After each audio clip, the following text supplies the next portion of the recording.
Hi guys, welcome to my channel the Techxellent. आज हम बात करेंगे एक बहुत ही सिंपल टॉपिक के बारे में जो कि है जीएसटी। और मुझे पता है जीएसटी 2017 में आया था, पर तब भी मैं वीडियो बना रहा हूँ उन लोगों के लिए जिनको जीएसटी के बारे में ज़्यादा नहीं पता है। तो बहुत ही सिंपल सी वीडियो है और जो लेमन है, जो आम जनता है, उसके लिए वीडियो है जो इसको देख के समझ सकते हैं कि जीएसटी क्या होता है और ये वर्क कैसे करता है।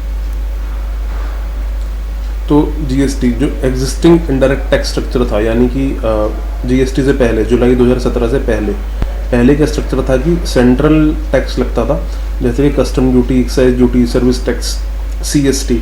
इस तरह के कुछ सेंट्रल टैक्स थे जो सेंट्रल गवर्नमेंट जैसे कि बीजेपी, कांग्रेस ये कलेक्ट करती थी और यही लेवी करती थी। और उसके अलावा थे स्टेट टैक्स, जैसे कि एंट्री टैक्स, ऑक्ट्रॉय, चुंगी जो होता है, एंटरटेनमेंट टैक्स है, परचेज टैक्स है, वैट है। ये होते थे हमारे स्टेट टैक्स जो कि स्टेट गवर्नमेंट कलेक्ट करती थी और लेवी भी करती थी। अब इसके बाद जीएसटी में क्या हुआ, सीजीएसटी और एसजीएसटी दो टैक्स आया इसमें। सीजीएसटी होता है जो सेंट्रल गवर्नमेंट कलेक्ट करती है और स्टेट एसजीएसटी होता है जो स्टेट गवर्नमेंट कलेक्ट करती है। इस तरह के दो टैक्स हैं, सीजीएसटी और एसजीएसटी। ये basically state with in the state जो भी सप्लाई होगी उन पे कलेक्ट होता है। जैसे कि नोएडा से मेरठ अगर यूपी के अंदर ही सप्लाई है तो मान लीजिए उस गुड्स पे आपके जो रेट है वो 18% है, तो 9% सी और एस में बिल पे हम चार्ज करेंगे। 9% सी का है और 9% एस का है। और सी वाला गवर्नमेंट के पास चला जाएगा सेंट्रल, और स्टेट एसजीएसटी जो 9% है वो चला जाएगा स्टेट गवर्नमेंट के पास जो कि बीजेपी है। स्टेट और सेंट्रल दोनों ही बीजेपी है, तो 9 वहाँ चला जाएगा और 9 स्टेट के पास चला जाएगा। इसके बाद आता है यूटी जीएसटी। जब union territory with in the union territory like Pondicherry या दमन एंड दीव, इनमें कोई आपस में कोई सेल होती है, मतलब यूनियन टेरिटरी के अंदर, तो क्या होगा, UT GST plus C GST लगेगा। स्टेट की जगह यूटी जीएसटी लग जाएगा वहाँ पे, क्योंकि यूनियन टेरिटरी में स्टेट लेजिस्लेचर नहीं होता है, तो इसलिए यूटी जीएसटी वहाँ लग जाएगा। अब चौथा है आईजीएसटी। ये होता है इंटीग्रेटेड जीएसटी। ये तब लगेगा जब दो स्टेट के बीच में सेल हो रही है, जैसे हरियाणा और दिल्ली, इन दोनों के बीच में जब भी आपस में सेल होगी तो आईजीएसटी लगेगा। आईजीएसटी में भी दो आईजीएसटी बना सी और एस से ही है, बस एक उसको नाम दे दिया गया है। दो स्टेट के बीच में जब भी सप्लाई होगी उसको आईजीएसटी कहा जाएगा। लगता है उसमें सी और एस ही है, पर बिल में हम आई चार्ज करेंगे। जैसे दिल्ली से कोई हरियाणा माल भेज रहा है तो मतलब 10,000 का माल है और 18% टैक्स है, तो आई में 18 लगा देगा। सी और एस में अलग विभाजन नहीं करेगा उसका। He will charge only IGST on it which would be having 18% rate. Taxes likely to be subsumed under GST. GST के अंदर देखिए क्या क्या टैक्स आ जाएंगे। अब सेंट्रल टैक्स जो भी थे, एक्साइज, सरचार्ज, उस पर सरचार्ज है या सर्विस टैक्स है, ये सब सीजीएसटी में चले गए। ऐसे ही VAT, purchase tax, luxury tax, surcharge, इस पे एंट्री टैक्स, ये सब स्टेट में चले गए। और central sales tax, CVD, SAD, ये सब बन गए आईजीएसटी का पार्ट। इस तरह से सी, एस और आई ये तीनों मिला के बन गया जीएसटी। और एक चीज़ मैं आपको बताना चाहूँगा कि आईजीएसटी जो है, मैंने आपको बताया था कि स्टेट और सेंट्रल को मिला के ही आईजीएसटी बनाया, तो उसमें टैक्स भी वही जा रहे हैं जो कि सेंट्रल और पहले जैसे वैट में सीएससी लगता था जब हम इंटर स्टेट सेल करते थे, या मतलब दिल्ली से हरियाणा जब हम सेल करते थे वैट में तो सीएससी लगता था, तो उसके भी दो पार्ट हो गए, गवर्नमेंट के पास जाते थे, तो उसलिए वो आईजीएसटी का पार्ट बना है यहाँ पे। तो इस तरह से सी, एस और आई तीनों को मिला के बन गया जीएसटी। एक बार इनको मैं आपको समझा देता हूँ। स्टेट वन, अब स्टेट वन ने अपने ही स्टेट में सेल करी तो क्या टैक्स लगेगा, सी और एस। जैसे मैंने आपको बताया कि मान लीजिए यूपी की बात हो रही है, तो नोएडा से अगर मेरठ माल जा रहा है तो नोएडा वाला अपने बिल पे सी और एस लगा देगा, यानी 18% अगर टैक्स है तो 9 + 9 लगा देगा। अब स्टेट टू की बात करें तो मान लीजिए दिल्ली, ये स्टेट वन यूपी था, स्टेट टू दिल्ली है, तो अगर दिल्ली के अंदर ही सप्लाई हो रही है, मान लीजिए मंगोलपुरी से लक्ष्मी नगर माल आ रहा है, तो स्टेट और सीजीएसटी और एसजीएसटी लगेगा 9%। तीसरे की बात करें तो यूनियन टेरिटरी, मान लीजिए दमन एंड दीव माल जा रहा है, दमन एंड दीव में की बात कर रहे हैं और दमन दीव के अंदर ही सेल हो रही है, तो सीजीएसटी प्लस यूटीजीएसटी लग जाएगा। और चौथा हम फॉरेन डायरेक्टरी का एग्जांपल ले लेते हैं, मतलब बाहर से कोई माल आ रहा है, इंडिया से बाहर से माल आ रहा है, या किसी और स्टेट से माल आ रहा है, एसईजेड से आ रहा है, तो उस केस में आईजीएसटी लगेगा। अब देखिए फॉरेन टेरिटरी ने जब स्टेट वन को सप्लाई करी तो आईजीएसटी लग गया, स्टेट वन ने स्टेट टू करी तो आईजीएसटी लग गया, स्टेट टू ने स्टेट थ्री ने यूनियन टेरिटरी को सेल करा तो भी आईजीएसटी लग गया, और यूनियन टेरिटरी ने जब फॉरेन टेरिटरी को सेल करा तो भी आईजीएसटी लग गया। इस तरह से ये वर्क करता है। अब आपको मुझे लगता है समझ में आ गया होगा कि स्टेट, सेंट्रल और IGST तीनों में क्या क्या फ़र्क होता है। Features of constitution amendment act, जो कॉन्स्टिट्यूशन में अमेंडमेंट हुआ था उसमें क्या क्या बताया गया था। सबसे पहले तो यही का था कि जो कंपनसेशन होगा लॉस ऑफ रेवेन्यू का वो उसको कंपनसेट करा जाएगा, और कई सारे गुड्स पे GST नहीं लगेगा, जैसे कि पेट्रोल है, हाई स्पीड डीजल है, इस तरह के जो गुड्स हैं इन पे GST नहीं लगेगा। Tax is not likely to be subsumed under GST में कौन कौन से टैक्स नहीं है। सेंट्रल टैक्स में कस्टम ड्यूटी या फिर अदर कस्टम ड्यूटी, जैसे एंटी डंपिंग ड्यूटी होता है, सेफ गार्ड ड्यूटी होता है, एक्सपोर्ट पे एक्सपोर्ट ड्यूटी होता है, इस तरह के टैक्स को वो GST के अंदर नहीं लिया गया। स्टेट टैक्स की बात करें तो road tax, toll tax, property tax, stamp duty, ये सब अभी भी नॉर्मल टैक्स की तरह लगते हैं जैसे पहले लगते थे। अभी इनको GST के अंदर क्यों नहीं लिया गया, क्योंकि मतलब ये आपस में अभी इतने कॉम्प्लेक्स हैं। कस्टम ड्यूटी का अपना आप में ही एक लॉ है, हमने भी पढ़ा था, तो कस्टम ड्यूटी का एक अपना ही लॉ है, उसको GST में लेके आएंगे तो कहीं ना कहीं बहुत सारी कॉम्प्लिकेशन आ सकती हैं। ऐसे ही टोल टैक्स है, टोल टैक्स हर स्टेट में अलग है, कुछ प्रॉपर्टी टैक्स है, तो इन चीज़ों को और ज़्यादा कॉम्प्लिकेट ना करें GST को, इसलिए इन चीज़ों को GST में नहीं लेके आए। वैसे ही अभी काफ़ी कॉम्प्लिकेटेड है, लोगों को नहीं समझ में आ रहा है, तो इसलिए इन टैक्सेस को GST में नहीं लेके आएगा। अब कौन से गुड्स कवर्ड नहीं है GST में। पेट्रोल डीजल, 5 पेट्रोलियम प्रोडक्ट है, petrol diesel, petroleum crude, aviation foil, natural gas. शराब इसमें कवर्ड नहीं है, पावर सेक्टर कवर्ड नहीं है। अभी एग्जांपल के थ्रू अब बताते हैं कि टैक्स जो है उससे जो आम जनता है उसके ऊपर क्या फ़र्क पड़ा। GST और उससे पहले जब टैक्स था उसमें क्या फ़र्क पड़ता था करंट रेजिम, यानी जुलाई 2017 से पहले। देखिए मैन्युफैक्चरिंग कॉस्ट इसमें आ रही है 4 लाख रुपए। अब जिसने इसको मैन्युफैक्चर करा इस कार को, उसने एक्साइज ड्यूटी लगाएगा वो 52,000, क्योंकि मैन्युफैक्चरर जो भी होता था वो अपनी सेल पे एक्साइज ड्यूटी लगाता था। उसके बाद वो वैट लगाएगा उस पर 56,500 रुपये। तो अब वो डीलर को कितने रुपए का बिल काट के देगा, 5,08,500 रुपये का, क्योंकि उस पर ये सारे टैक्स जोड़ के उसको वो डीलर को देगा। अब हम बात करें कि अब आप कहेंगे कि एक्साइज का इनपुट भी तो मिल जाता था, वो ये तो स्टार्टिंग हो रही है ना, अभी तो उसने मैन्युफैक्चर करा है, उसको जो इनपुट मिलेगा वो तो रॉ मटेरियल का मिलेगा। तो अभी मैन्युफैक्चरर की बात नहीं कर रहे हैं, हम डीलर की बात कर रहे हैं, जो बीच में डीलर है, जैसे मारुति है।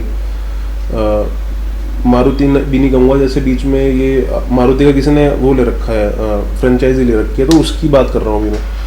उसने जब माल खरीदा तो उसे 5 लाख रुपए का माल पड़ा, क्योंकि जो उस गाड़ी को बना रहा है, सुजुकी या मारुति जो भी बना रहा है, वो उसको इतने रुपए का माल देगा। 4 लाख की उसकी कॉस्ट लगेगी, उस पर वो एक्साइज भी लगाएगा, वैट भी लगाएगा, तो 5,08,500 का पड़ा। अब डीलर को कॉस्ट कितने की पड़ रही है, 452 की, क्योंकि उसे वैट का इनपुट मिल जाएगा, एक्साइज का तो नहीं मिलेगा, क्योंकि डीलर मैन्युफैक्चरर नहीं है। तो ये सब GST में सब क्लियर हो गया है, मैं पहले की बात कर रहा हूँ। तो डीलर को 4,52,000 की कॉस्ट पड़ी, उसने उस पर 50,000 रुपये अपना प्रॉफिट जोड़ दिया। अब उसका सेल प्राइस कितना बन गया डीलर का, 5,02,000 रुपये। अब उसने फिर उस पर वैट लगा दिया, वैट तो लगेगा ही, सेल पे वैट लगेगा। अब इस तरह से जो आम जनता आ जाते, हम लोगों को जो कॉस्ट पड़ी गाड़ी की, वो पड़ी 5,64,750 रुपये। ठीक है, अब बात करते हैं GST की। मैन्युफैक्चरिंग कॉस्ट है 4 लाख रुपये सेम, इस पर GST लग गया 18%। ठीक है, एक्साइज वैट को सबको मिला के GST हमने बना दिया था, 4,72,000 रुपये डीलर को पड़ेगी गाड़ी। अब डीलर ने को कॉस्ट पड़ी 4 लाख की, क्योंकि GST का उसे इनपुट मिल जाएगा। यहाँ पिछले वाले के लिए इसमें वैट का इनपुट मिल रहा था, इसलिए उसने वैट का कॉस्ट को इंक्लूड नहीं करा था। इस तरह से इसको GST का इस बार मिल गया, तो उसने GST की कॉस्ट को अपनी कॉस्ट में इंक्लूड नहीं करा। मार्जिन इसका 50,000 रुपये, 4.5 लाख रुपए की इसको सेल प्राइस इसका बनेगा। इसने इस पर फिर दोबारा 18% टैक्स लगाया, 5,31 का ही गाड़ी बेचेगा। इस तरह से सेविंग कस्टमर की बढ़ गई है 33,750 रुपये। तो इसमें समझने की बात यह है कि देखिए टैक्स रेट तो बढ़ा है, 12 से 18 हो गया, पर जो सीमलेस फ्लो हो गया, मतलब पहले एक्साइज का जैसा इनपुट नहीं मिलता था, CST का इनपुट नहीं मिलता था, वो सब अब इंटरस्टेट का, मतलब बहुत सारे झमेले थे, वो सब खत्म हो गए। इसलिए यहाँ पे आपको कॉस्ट कम पड़ रही है आम जनता को। हाईलाइट्स ऑफ ITC, जैसे मैंने आपको बताया कि इसमें अक्रॉस द सप्लाई चेन जो है वो सब उसका इनपुट मिल जाता है, अक्रॉस द स्टेट मिल जाता है। दूसरा इसमें कंसेप्ट है कि इनपुट उसी को मिलता है जो उस माल को अपने ही काम में यूज़ कर रहा है। जैसे डीलर है, उसने गाड़ी जब उसने खरीदी तो उसने बेचने के लिए खरीदी थी, अपने घर में चलाने के लिए नहीं खरीदी थी। अगर वो घर में चलाने के लिए खरीदेगा तो उसको इनपुट नहीं मिलेगा। तो इसमें एक कंसेप्ट ये है कि हमेशा बिजनेस के लिए ही यूज होना चाहिए प्रोडक्ट जो भी आप खरीद रहे हैं। अब आईटीसी क्लेम करने के लिए क्या क्या कंडीशन है, जो भी उस प्रोडक्ट पर आईटीसी क्लेम करेगा, जैसे वैट या जीएसटी का, तो वैट नहीं सॉरी जीएसटी का, तो सबसे पहले तो है कि टैक्स इनवॉइस उसके पास होना चाहिए। ये सेक्शन 16 में लिखा हुआ जीएसटी के, पर अभी सेक्शन की बात नहीं करेंगे, अभी बेसिक हम समझ के चल रहे हैं। उसको गुड्स और सर्विसेज रिसीव हो जानी चाहिए, रिटर्न फाइल हो जानी चाहिए, जो टैक्स उसने चार्ज करा वो पे हो जाना चाहिए सामने वाले से भी और हमारे से भी, और इनवॉइस मैच हो जाना चाहिए। तो ये सारे 5 जो हैं कंडीशन है आईटीसी क्लेम करने के लिए। तीसरा जो है रिटर्न्स हैव बीन फाइल्ड। ये काफ़ी इसमें लोगों को कन्फ्यूजन रहता है कि सामने वाले ने रिटर्न फाइल करी है या मैंने करी। इसमें सामने वाले की रिटर्न देखी जाती है कि उसने जब अपनी R1 फाइल करी, उसने अपनी जो आउटवर्ड सप्लाई है, हमारी इनवर्ड सप्लाई, उसकी जो आउटवर्ड सप्लाई है जब वो R1 में चली जाएगी तो हमारे 2A में आएगा, और जब हमारे 2A में आएगा तभी इनपुट मिल पाएगा। अगर 2A में नहीं आ रहा तो सिर्फ हम 10% का ही इनपुट क्लेम कर सकते हैं। पर इतना अभी डीप में नहीं जाके हम खाली बेसिक चीज़ें समझ रहे हैं। मैं आपको रिटर्न बताया था कि कौन कौन सी तरह की रिटर्न होती है। तो एक जीएसटी R1 होती है जो हम महीने के शुरू में भरते हैं 10 या 11 या 13 तारीख को। उसमें हम सारी अपनी आउटवर्ड सप्लाई डालते हैं, B2B या B2C। B2B मतलब हमने किसी डीलर को ही सेल करी है, और अगर आम जनता को सेल करी है तो B2C में चला जाएगा। 2A जो होता है जब सामने वाला R1 फाइल करता है तो मेरा 2A जनरेट होता है, ऑटो पॉपुलेटेड होता है, इसमें कोई रिटर्न फाइल नहीं करनी है मुझे। उसने जब R1 फाइल करी और उसमें मेरा जीएसटी नंबर डाला तो मेरे 2A में वो दिखना शुरू हो जाएगा। 3B जो होता है ये पेमेंट के लिए होती है, रिटर्न नहीं होती है। इसको बस एक पेमेंट का एक फॉर्म कह सकते हैं। इसमें हम जो हमने सेल करी उस पर टैक्स और जो हमने इनपुट लिया, जैसे 100 रुपये का टैक्स है, आउटपुट इनपुट है 80 रुपये का, तो 20 रुपये मैं पे करूँगा 3B में 20 तारीख को। उसके बाद ये GSTR 9 और 3A अभी इनमें नहीं जाते हैं। 1 और 3B जो मेन रिटर्न यही है हमारी, 9 हमारी एनुअल होती है। अब एक बहुत अच्छा एग्जांपल है, इसके थ्रू मैं आपको बताऊंगा कि कैसे कैसे जीएसटी की रिटर्न्स और टैक्स का मूवमेंट होता है।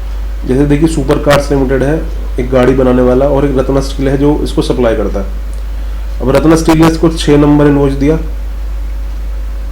तो 7 नंबर इनवॉइस दिया, और 8 नंबर और 10 नंबर, 4 इनवॉइस दिए, 6, 7, 8, 10। अब रत्ना स्टील के आउटवर्ड सप्लाई रजिस्टर में 4 इनवॉइस आ गए, सुपर कार्स के रजिस्टर में इनवर्ड सप्लाई में 4 इनवॉइस आ गए, ठीक है।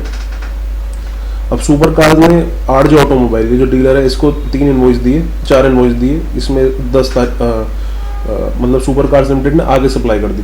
अब 10 तारीख आ गई, यानी R1 की डेट आ गई। जुलाई में इसने सेल करी थी, तो अगस्त नेक्स्ट मंथ में यानी अगस्त में 10 तारीख को हमें अपनी R1 फाइल करनी होती है।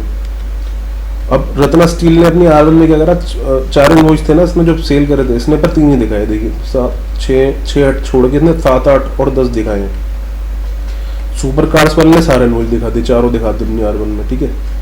अभी इन दोनों ने ये 10 तारीख को अपने पोर्टल पे चढ़ा दिए। इसने 4 में से 3 चढ़ाए, इसने 4 के 4 चढ़ा दिए इस तरह। अब 11 तारीख को जब सुपर कार्स ने अपना 2A डाउनलोड करा तो उसके बाद सिर्फ 3 इनवॉइस आ रहे थे। अब इसने यहाँ से चेक करा तो इसे दिख गया कि 6ठा इनवॉइस मेरे 2A में आया नहीं है, ठीक है। अब 15 अगस्त को एक रिटर्न फाइल होती थी, पहले 2 मतलब जो लॉ में लेके आए थे वो GSTR 2 रिटर्न लेके आए थे, उसमें हम परचेज की डिटेल देते थे। तो इस बंदे ने अपने सारे इनवॉइस डाल दिए कि यार मेरे पास तो 4 इनवॉइस आए हैं। जैसे इसने चारों डाले, इसे प्रोविजनल आईटीसी मिल गया 40,500 का, 4 इनवॉइस का। अब 16 अगस्त में रत्ना स्टील के पास जो बने गया उसमें ये आ गया कि 6ठा इनवॉइस जो है वो सामने वाले बंदे ने अपने 2 में चढ़ा दिया, पर तुमने अपने R1 में नहीं चढ़ाया। उसके बाद ये डिटेल आ गई, तो इसने ये 6ठा इनवॉइस भी है जो अपने पास चेक करा और नंबर चढ़ा दिया। और फिर 20 तारीख को उन्होंने अपनी जो GSTR 3B, जैसे मैंने आपको बताया था कि सेल में से इनपुट लेस करके उसकी पेमेंट कर दी। तो ये बेसिकली ये कंसेप्ट था इसका GST का, मतलब रिटर्न्स का जो मूवमेंट होता है। अब जो GST है ये ट्रांजैक्शन बेस्ड और टेक्नोलॉजी ड्रिवन कंप्लायंस है, मतलब जैसे ट्रांजैक्शन होगी उसके बाद ये मूव करेगा, और बहुत ही ईजी है, जैसे आपने देखा कितना ईजी है, और इस प्रेजेंटेशन के थ्रू आपको अच्छे से समझ में भी आ गया होगा। तो इस वीडियो को मैं एंड करता हूँ, और I hope that you like my video. और अगर आपको मेरा चैनल पे जो डेली वीडियोज़ हैं भी पसंद आ रही हैं और ये वीडियो भी पसंद आया तो आप मेरे चैनल को सब्सक्राइब कर सकते हैं। So thank you and have a great day.